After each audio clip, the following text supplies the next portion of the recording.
Well, good afternoon, Patty. How are you? Great, thank you. Good, good. I'm so glad to meet you in person in almost real life.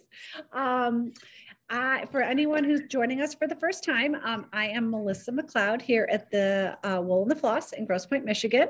And along with my buddy in St. Louis at the Needlepoint Clubhouse, we do this thing we call the Pointing It Out podcast. And we love to introduce you all to teachers and designers and book writers, anybody in the needlepoint industry. So today I'm excited to introduce Patty Bomarito, who is a designer, and you've been around for a long time. And I'm thankful. Oh, I know. It's kind of frightening how long it's been. Yes, yes. So we are thrilled to have you with us. So thank you for joining us. But give us a little of your personal background, where you're currently from, where you live. Start wherever you want to start. All right. Well, I live in Dayton, Ohio, and this is my living room. We've been here for about 22 years. I started out in Kansas City, Missouri. That's where I grew up as a child. And then when I was 16, I moved to Monterey, California. And 3 years later, I met Amanda Lawford. And she was just starting her first design business, Les Nouvelles. And she was looking for copy artists. And just through word of mouth, I've always been, doing something with art. So a friend said, you might want to try this. And I did, and I could do it. And, that was the beginning of painting on needlepoint canvas. Back then, everything was painted in country, it was right.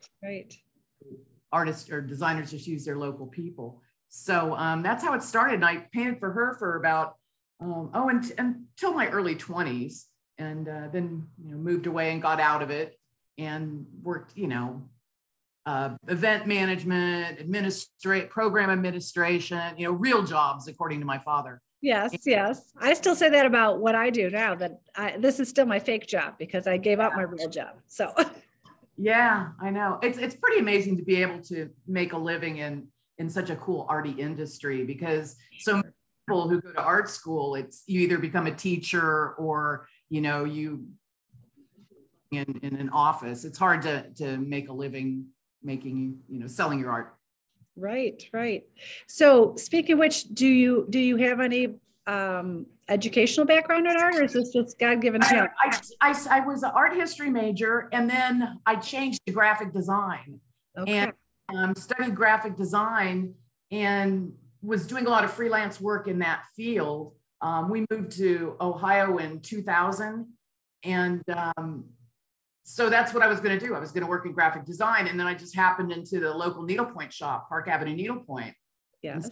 Talking to Karen Kugel and mentioned, I used to paint needlepoint for Amanda, and, one thing led to another. And she asked me if I would do any custom work for her.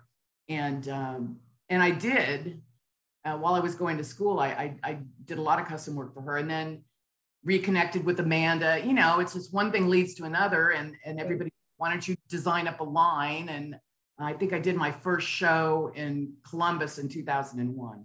Okay. And for anyone who's been watching the podcast for any length of time, maybe I have no sense of time anymore. I don't know if ever since March of 2020, I never know how long anything's been. But Karen actually was on our podcast because we had a podcast, I want to say about 8 months ago, but again, I could have that all wrong. There were 4 of us about what it's like to be a shop owner, and Karen was one of our guests. So that's kind of fun that we were all intertwined. So right. Yeah. So you said Columbus, I'm sorry, was your first show? Yeah, my first show was in Columbus, and I think I had 2 booths, and maybe I'd spent the year before just working up designs. So I think I had, I don't know if it was even 100, it might've been 70 designs. And some of those were big rugs, which took up a lot of space. And so that was my first show, and had an amazing amount of support. It's such a great industry, a lot of helpful people when you're a newcomer. Yes, it is a very welcoming industry, I believe too. So, and so were you on your own then? Because now you work with Kim Walton, correct? Right, Kim Walton at the Collection Design reps my line. And that's only been me with the time thing too. That hasn't even been 5 years that she's had the line. So yeah, I was on my own. I did it on my own for quite a number of years. Right. Well, and I'm sure, and I've never walked in your shoes, but I feel like for designers, it's such a luxury to have someone do the business side of your and the logistical side. Yeah. So you can actually be creative, because it's got to be hard to be creative when you're keeping track of inventory and sending out invoices. So it's nice, the nice thing about doing it all is that you get to work from both sides of the brain. So there's some days where it was kind of nice to do invoicing and just, the repetitive motion of packaging and shipping. And then, when the muse comes in and you feel like designing, it's great to be able to do that. But it is really nice just to be able to do designing and have somebody deal with reproduction and everything else. Yes. Well, good. Well, and I was thinking it's surprising that we haven't met in person, but I opened my shop 5 years ago, and I was a market attendee with my old owner, but we just must have missed each other in those days. And yeah. The last show that I did on my own was in 2008. And then after that, I had the line for a while, but I just stopped doing shows because we got that big slap with the economy and nobody was coming. Right. A lot of ebbs and flows. So that's crazy. So you started this, I'm backing up. So 23 years you've been at this. I know, it's hard to believe. I was just talking to somebody and saying, I remember being the youngster, in the industry, being somebody new coming in, and then it's all of a sudden you turn around and you're becoming one of the old people that's been around for a while. Yeah, my sister, I probably shouldn't talk about this. She had her 60th birthday last night, and one of the gals and I were talking in the shop the other day, like, how do we know people that are 60? How'd that happen? I know, but I know the 60s have been awesome. I think they're the most fun so far. If things didn't start to degenerate, physically, if I still had the physical dexterity that I did in my 30s or 40s, it would be awesome. But overall, I think 60s are great. That's fun. Okay, so let's continue down this path. So you are a needle pointer as well as a designer, I presume? I do. I needlepoint. I didn't. I painted needlepoint for a lot of years before I ever stitched it. I learned to cross stitch before I learned to needlepoint. And it really wasn't until I moved here and started and connected with Park Avenue Needlepoint that I learned a lot more about needle. I started out continental stitching. The first thing I stitched was a printed brick cover, and it was, continental stitched, and it was so out of shape. I think I just ended up tossing it away. But I'm an avid stitcher now. I really love it, especially cortisone shots in my hands. And for the month after that cortisone shot, I'm just nuts with needlepoint. It's like, I've got it going. And as that wears off, I kind of slow down until the next appointment comes up. So do you tend to stitch your own designs, or do you stitch everyone's designs? I stitch my own designs mostly. I have done a lot of other people's. I'm a big fan of Birds of a Feather. They're one of my favorites. And I like a lot of Maggie's things. And of course, Melissa Shirley and then some of the new kids out there, I've been kind of eyeballing things. But because at this point, because my dexterity is more limited with the hands, I'll tend to stitch my own things so that I'll have samples made up. And I'm on this button kick, so. You are on the button kick. So we definitely have to deep dive into that. So that's what I was going to ask you next. So let's just go there. I have carried your things for a long time, but this whole button thing, Anne, who works for us, is obsessed with your buttons. And I have a few different things here. So she has this. Oh yeah. Okay, so let me show you. I'm stitching him right now. That's adorable. I just cat in this series. So I did him as a magnet, and I don't know, can you see him? Yes, because Anne has also stitched your cat and your pumpkin. So I'm going to pull one of these off here because this is a magnet, and it has the magnet attached to it. So correct me if I'm wrong. So I've got all sorts of visual aids here, and we're going to talk about a lot more of your line, but this is it was just a different twist on what anyone's done in needlepoint in my era, at least. So you are creating, are these 3.5, no, sorry, are these 3.5 inches? They're 3 inches. It's 4 inch on the outside. 4 inch on the outside, and the design's 3 inches. And then the button covers, which, do I say Kim distributes with them? You distribute with them? Yeah, Kim distribute. They come packaged, and it comes with the button and finishing instructions, right? And so these self-finishing button covers, I'm just going to throw this out there. They're also available just by themselves. Like anyone can go. Yeah, you can find them at like, I guess Joann's carries them sometimes. So does the Wool and the Floss, because you've created the demand for these. So yeah. As a matter of fact, all my vendors are back ordered of them, so I don't have any right this moment, but I carry them because they're so cool. So they come as button covers, and the shank can come off, right? Right, pinch that out. So I know, there we go. So that little shank thingy comes out, and then this pops in there. Right. You have used it with a shank, like right. I'll show you. I've done, like, my big thing now is sticking them on these sticks. So it's just got the shank. Oh, and how clever. Pop it into the back, and then you can do these, and you can stick these in flower arrangements if you want. Cute. Attach the button with the shank to a present, a package, a Christmas package. And then did you leave the shank in to put it on those pillows? Yes, I did on this pillow. This pillow, I just ran it. Actually, what I did is I took it off. No, it's on here, but I used Velcro dots on this button, and then Velcro dotted it to this ribbon and just added it to the pillow. Well, I love all these self-finishing options, and I bet you bought that pillow just in like a big box store, right? At Target for $5. And then and anybody can do these. I'm getting ready to do a trunk show with Karen in September. So I did these frames, but basically what I bought, this is a 4-inch frame, right? So they have these galvanized metal plates at Dollar Tree. You get 2 to a package. And I just bought them and I spray painted them and let it dry. And then I glued it on the frame, and then you can just magnetize. So if you can find a 3-inch frame. Clever. These, just added a metal round to it and glued it on so you can interchange them.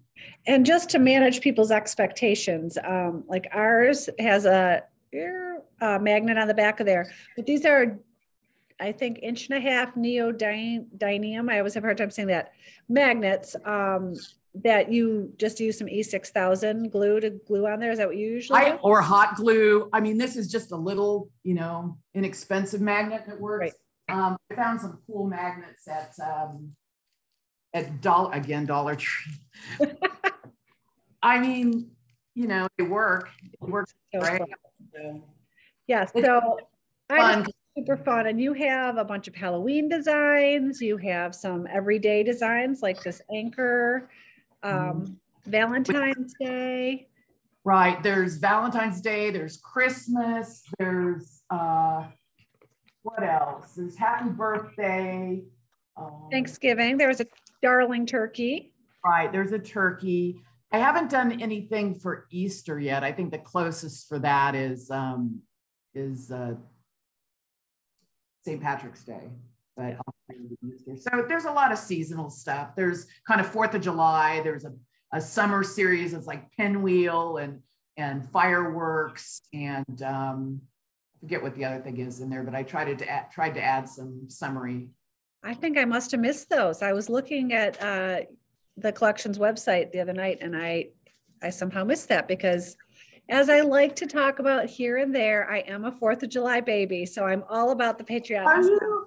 Yeah. Okay, I'll have to shoot you pictures of those if she doesn't have them up on the website. She may, and I may have missed them. So you never know with me. My life's a little zany right now. So that's super fun though. So I just love them. I think it's just such a creative twist. And right now, there's such a big finishing backlog. So if you're not, that was kind of part of the thought, and I was hoping would be part of the charm, is that they are self-finishing, and they're really not hard to self-finish. It's just, you need a screwdriver and some glue and a magnet, and you can do a lot of different things with them. Yes. Well, super duper fun.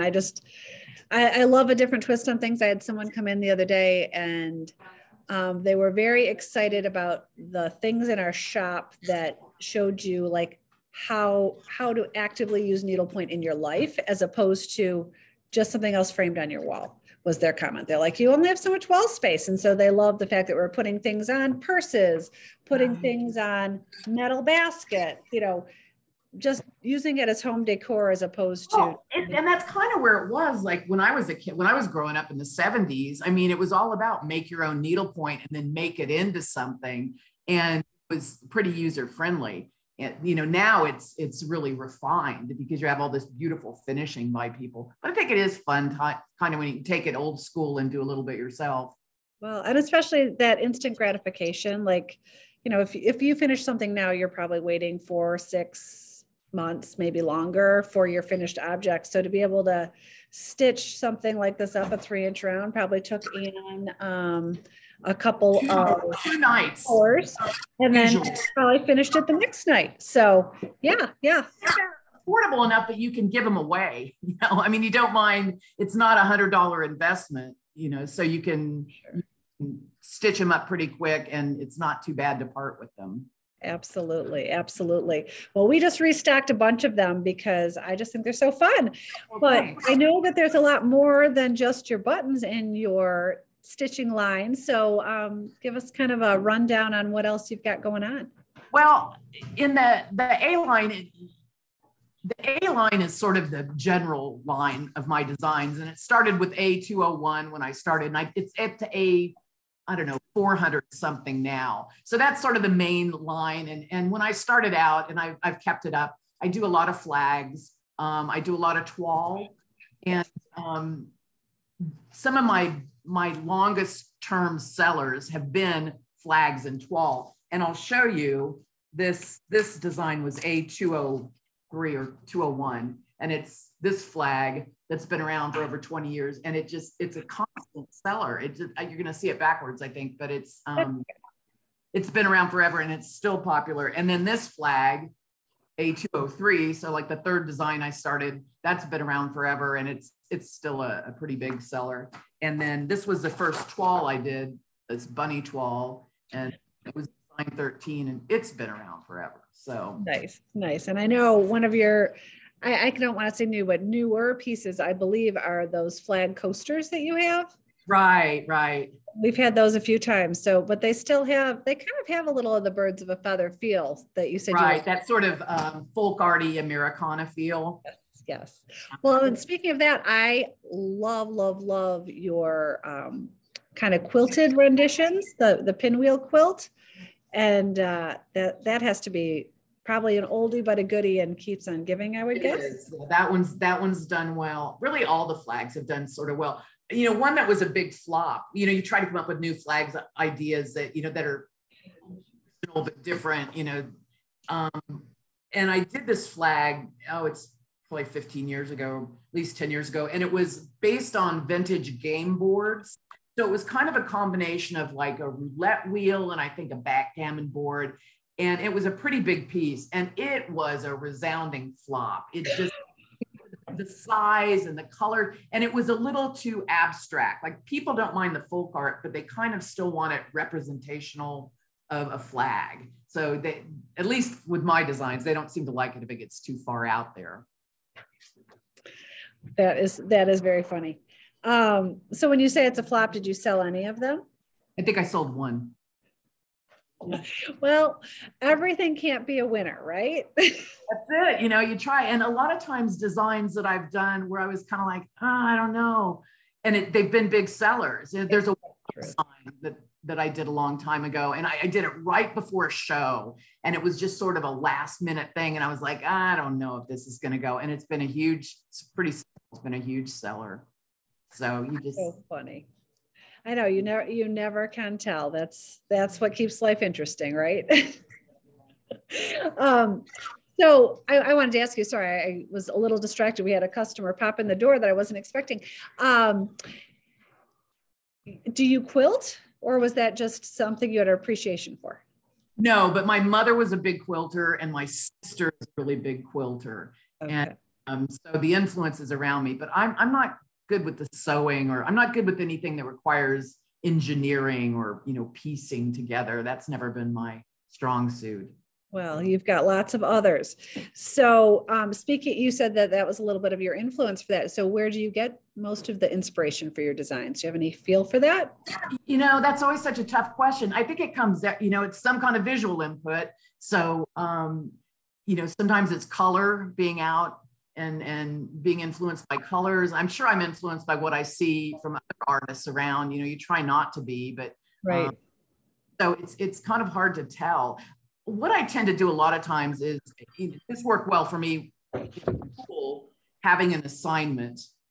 And so I'll decide I'm going to, for example, do another flag or pumpkins. I'll decide to do something new. And once I zone in on or zero in on what I'm going to do, then it's kind of easier to throw in another criteria and then go looking for that, maybe at the library, maybe looking through magazines. I don't know, something.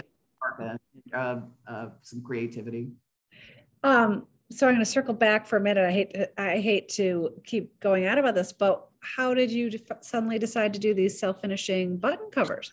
Well, I came across a button cover in, cleaning out my stuff in the basement, my studio.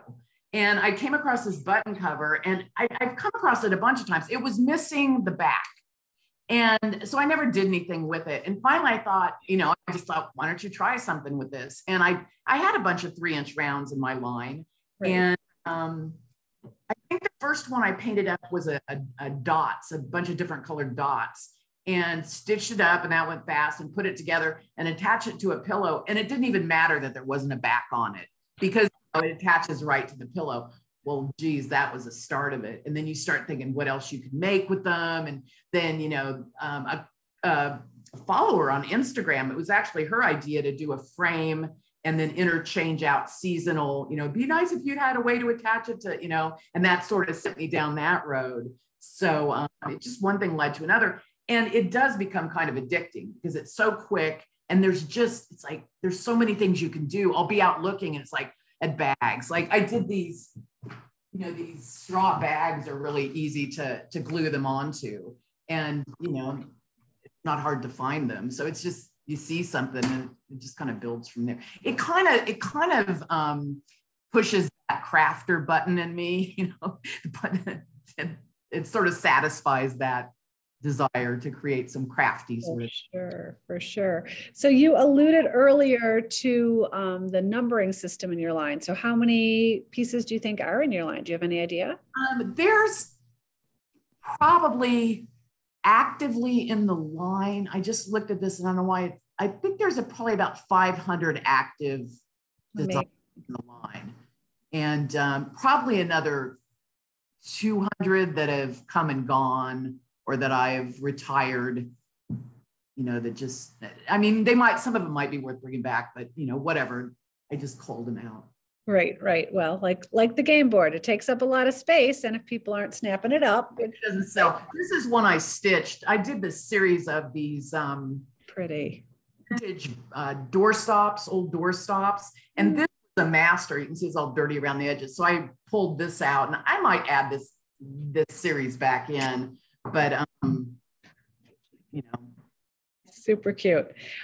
So do you have a personal favorite? Like what do you keep going back to? So my very favorite, and it's coming up on fall, are these pumpkins. Because I don't know, I just think they turned out cool. These plaid pumpkins. Oh, really cute. There's 3 of them. And Karen at Park Avenue Needlepoint did the stitch these, and she did the finishing, but they're my favorite of, I think, the most current designs. Okay, well, they're great because especially they're not so Halloween-y, they're more fall. So we put all this work and time and effort, we want to leave it out for a distance of time. Bring them out in September and put them away after Thanksgiving. Right. December 1st, out they go, and out comes all the Christmas stuff. And the one piece I just ordered lately, and it's not even here yet, and I've not seen it in person, but I'm really excited about. You have a 12 dogs piece. Oh, actually, I'm painting that for you. Oh, you were? I am, yeah. That's a fun piece. And everybody, that piece got I got a lot of feedback from that piece because, everybody has a dog and they can either relate to the dogs or they have suggestions on which dogs I should plug into it. So that's a fun piece. So are you a dog person? Like, do you have dogs in your life? No, I rescue cats. Oh, I was going to say, are your dogs represented there? But I think you have 12 cats too, don't you? You don't have 12 cats. I don't have 12 cats. Yeah, there is one of 12 cats, but it's not as, it's a little bit more cartoony, I think, than that one. The 12 dogs was realistic. So I'm a dog person through and through. And when I was placing my order, I'm like, should I get that? Should I not get that? And I'm finally like, okay, if I keep thinking about it, then clearly it needs to be a part of the shop. So I'm excited about that. That's great to know where it's going. Cool. Yes, it was a piece I hadn't seen before. So I had fun with that. Okay, let's see. What else haven't we talked about? If you have anything new coming up that you're willing to share. Yeah, new coming up. Okay, so I'll show you some that I'm not sure about. And then one that I think I like. This is another, while you're talking about pumpkins, this is a new series that I'm coming up with the pumpkin. So there'll be 3. And I've got the other designs kind of worked out. These will come out. I'm going to be doing a big addition to the line next spring. So that'll come out in 2023. And these I'm not sure if I'm going to keep these or not. I kind of like this one, this malachite one, but I'm sure. And then I was sort of playing with the golds and the blacks here. This guy's kind of misshapen. So that's what I'm playing with right now. And then these are just drawings, but I did one bunny and it was so well received that I thought I'm going to add a bunch of bunnies to the line next spring. I do believe I ordered your new bunny too. Yeah, I've got them drawn out, but that's so let's revisit that. Do you draw on, was that tracing paper? Like tracing paper for the patterns. So I'll usually make a pattern on tracing paper, and then this was a great thing Amanda Lawford told me when I reconnected with her. Ceiling tiles. Put a ceiling tile on my drawing table, and then I'll put some paper over it, and I can use push pins to hold my canvas in place over my. Oops, shoot. I don't know if it's my Wi-Fi or your Wi-Fi. I'm going to put this on pause, recording on pause for a second, and I hope. Okay, I think the internet bad guys have gone away and we're back in business. So I think you were telling me that Amanda was talking about pinning tracing paper to a ceiling tile? Ceiling tile. It's this perfect surface. I'll put paper over the top of it, but it's a perfect surface to pin into and to hold your canvas to the pattern. And for years, like I'd use a wooden drawing board and trying to get push pins to stick in, or foam core's not thick enough. And we reconnected. I'm like, she's like, tell me what we used to use. And she's like, a ceiling tile. And it just works really handy. Back to the basics, right? That's great. That's great. Well, what else haven't we covered? Is there something else we want to share that you would like to have? Any other big news now? I'm adding, like I said, I keep adding to the buttons. That's been kind of my go-to thing lately. And then I'll do a big new intro probably next April of a bunch of designs. So good. Well, I hope one of these times maybe you'll venture to market with the collection and I could meet you in person. That would be fun. That would be fun. Or Dayton is only, 4 hours from Detroit? I know. We could do something, get together sometime. I think that's a good idea. We'll talk about that. Well, thank you so much for sharing your time with us and your talents. We're so lucky that all you fabulous people that have this ability. I couldn't draw a stick figure to put on a needlepoint canvas. So I am always appreciative of you talented people that are willing to put your work out there. So thank you for that. Well, and you shop owners, I mean, it's such a great symbiotic relationship. We both need each other and really appreciate working together. Oh, well, yay. Well, good. If any of you watching are joining us for the first time, do me a favor and hit subscribe. That helps other stitchers find us so they can meet fabulous people like Patty. And this will be up on our YouTube channel forevermore. So send your stitching friends our way. But thank you again, Patty. And I look forward to meeting you in person. Thank you so much, Melissa. Thanks. Bye.